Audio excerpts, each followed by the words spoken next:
We show up to Millville, Minnesota, and Chad was unbelievable that day. I mean, it was ranks right up there with one of the best rides I've ever seen anyone ever put on at a motocross event.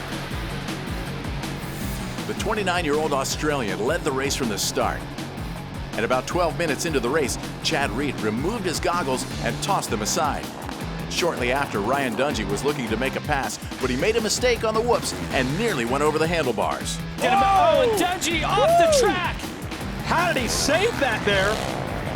Chad should put on the back of his pants, "Hi Ryan," because it seems like every time they go racing, he's got Ryan Dungey right behind him. And once again, he's able to pull away from the #1 down the stretch, take a moto victory.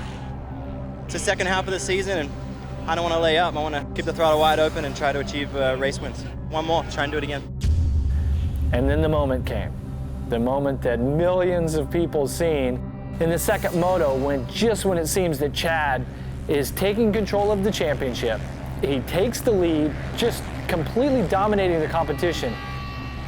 And then it happens.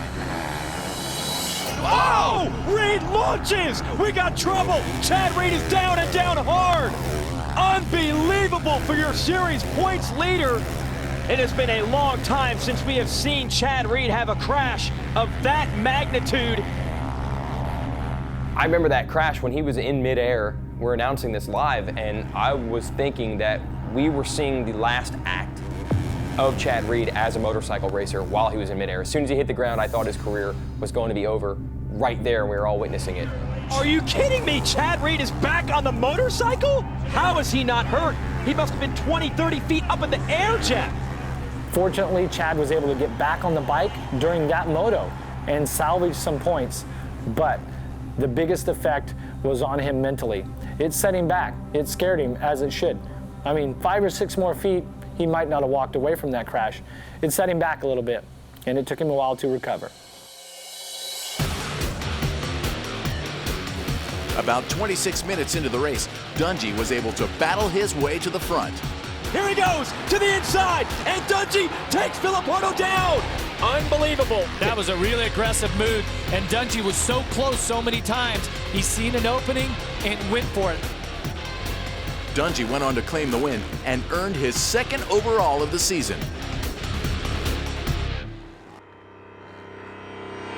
The top 3 in the series were separated by only 7 points heading into round 8, the Washougal National. Once again, the 2 Ryans are battling up front. This could decide this whole race. This section, we have seen passes coming down to the checkered flag before. It's not the last lap this time, but it still might be a pass for Dungey. He's on the outside, Vilipoto the inside, and Vilipoto beats him to it. 2 different lines through the S-turn. Oh! And Dungey goes down.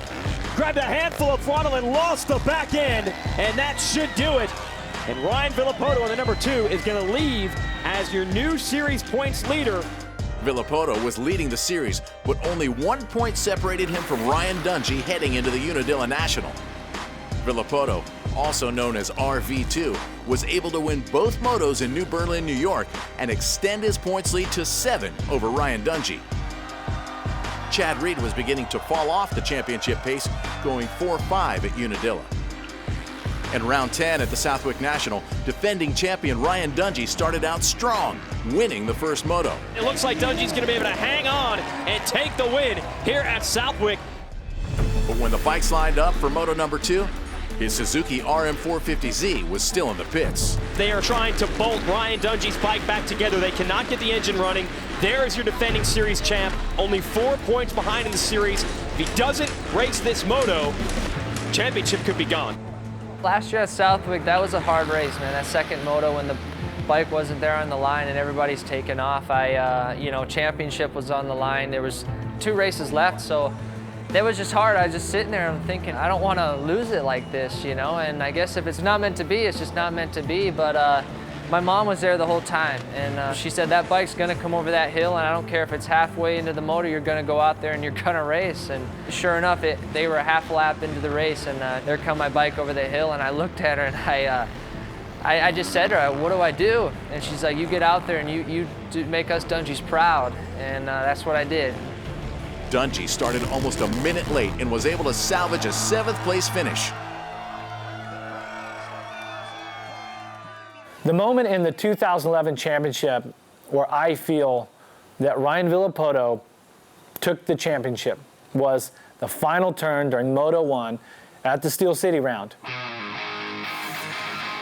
Ryan Dungey entered the penultimate round of the 12-race series, trailing Ryan Villopoto by just 8 points.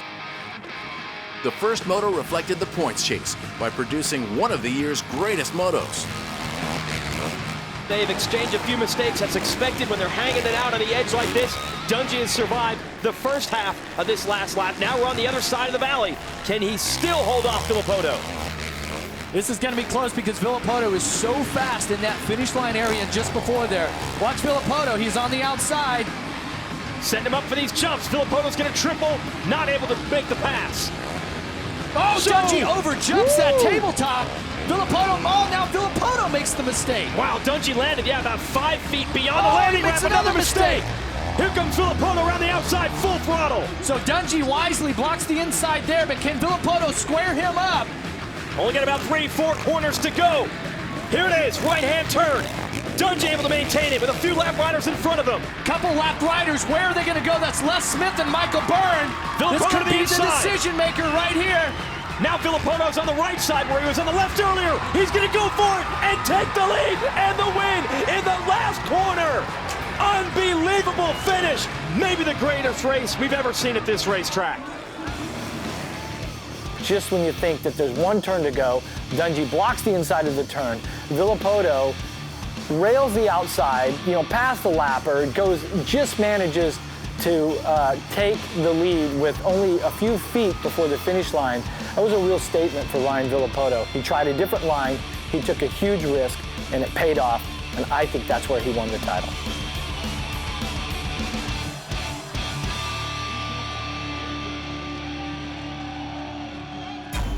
Vilipoto led Dungey by 14 points in the race for the championship, heading into the final round at Pala Raceway. At the drop of the gate, both Ryans were buried mid-pack.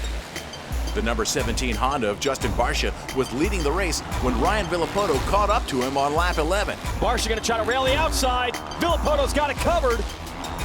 Dungey followed 2 laps later to finish the moto in second behind Vilipoto. Ryan Villopoto takes another huge step toward a championship. Dungey was trailing Vilipoto by 17 points heading into Moto 2, where the defending champion was doing everything in his power to win the moto and put himself in the best position for a miracle championship. Barcia had that bike left, right, swap in every direction, still holds on. Here's where Dungey made the pass on Reed, and he goes by Barcia.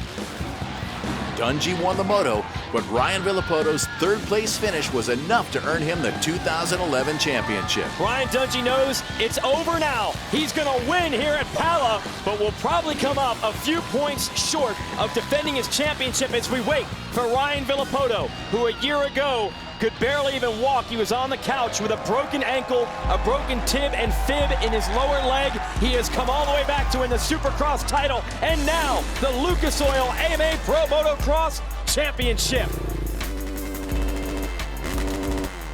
At the end there, we came up just a little bit shy. I think we had a solid year.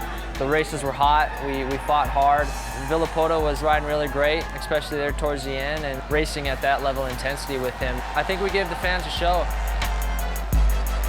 2011 was a hard-fought motocross season to remember. And when we return, we'll preview the landscape of the 2012 season of the Lucas Oil Pro Motocross Championship.